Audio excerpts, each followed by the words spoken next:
Three elements that we want to showcase: the new visual style, something that's a little more bold, a little more memorable, and that really conveys, oh, this is Dragon Age, not just fantasy.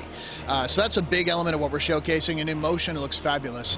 Combat's another huge element for us. We want to make sure that, you know, when you push a button, something happens immediately, and ideally it's something awesome.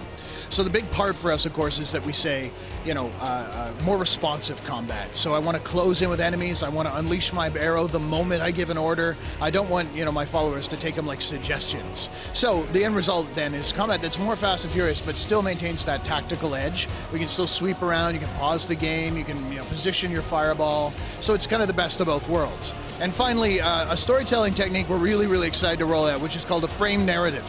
That's been done before in movies like The Usual Suspects or Princess Bride, but essentially it's never been done in games to this degree, where two characters are telling a story about your character, but their story is constantly evolving based on the way you choose to play and the choices you make over the course of the game. And there are men who embrace destiny and do not show their fear.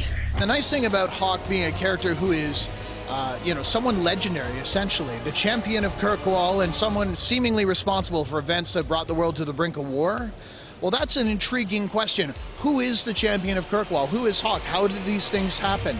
So instead of relying on, you know, the ancient evil or some sort of force that you have to turn the tide, I think that this game is unique in that it asks players a question, and really by playing, you're also the one answering it.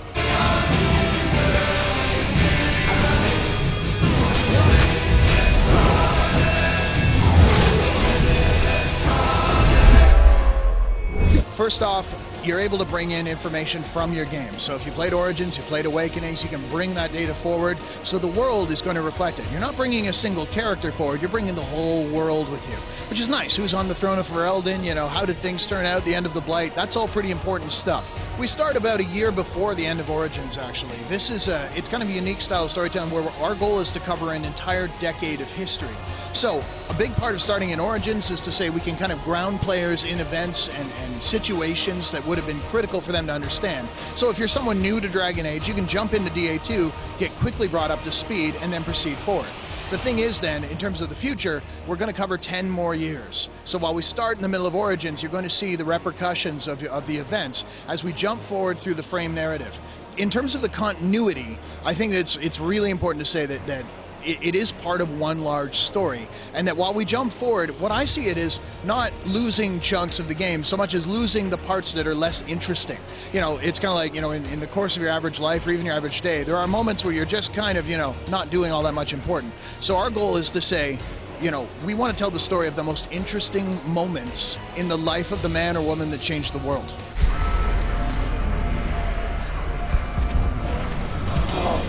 There will definitely be Hawks who've achieved their goals through different ends, right? We know the Hawk is heading for one goal, and by the end of things, he'll probably get there. But in terms of that, there's a lot of variety. I mean, are you a rogue, a warrior, or a mage? Are you male? Are you female? Do you have the beard? Do you not have the beard? All of these things are critical.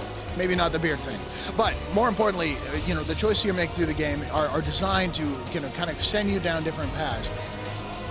We want to make sure the console experience is not quite as different from a visual standpoint. From a control standpoint, they're going to control reasonably similar in terms of, you know, if you were a console player, you're going to be, oh, cool, I can dive right into this game. You know, honestly, if you're any console player, you can dive in even if you're new to the Dragon Age franchise. But the big thing for us is to make sure that, you know, we're playing to the strengths of each one. So there's still some stuff that you're going to do with a mouse. It's a very different interface than it would be if you have a controller. But that in mind, there are a couple of tweaks we're doing to the console experience we haven't really talked about yet. I think we'll give some more tactical options to console players. At the same time, there's some stuff that's happening on PC that will, again, give them that more responsive feeling. So honestly, everyone wins. Dragon Age 2 will be out on the 360, PS3, and the PC on March 8th, 2011 in North America. And here in Europe, you'll be seeing it March 11th.